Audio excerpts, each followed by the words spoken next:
A shaft specified at 1.000 inches plus or minus 0.001 inches. That 0.002 inches window decides if the part fits, seals, or fails.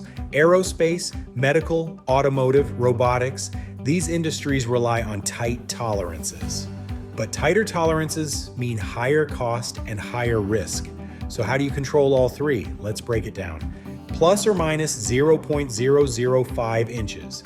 Manageable for most shops, plus or minus 0.001 inches, demands tight control over machine, tools, temperature, and inspection. Plus or minus 0.0005 inches or tighter, small process errors become scrap. The real question isn't how tight can we machine? It's which features actually need tight control for the part to work. Temperature changes cause expansion and contraction. Materials behave differently. Aluminum machines easily, stainless work hardens, titanium resists heat, plastics warp. Tools wear and deflect. Work holding can distort parts. Machine condition, backlash, worn bearings all affect precision.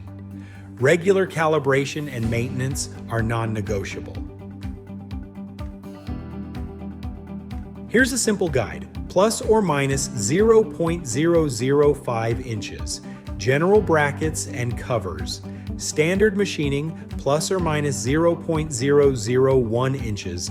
Mating parts and shafts requires stable finishing, plus or minus 0.0005 inches.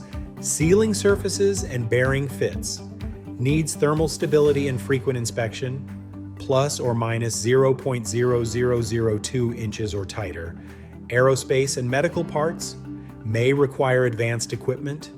Not every dimension needs the tightest tolerance. Tight tolerances slow machining, increase inspection, and raise scrap risk.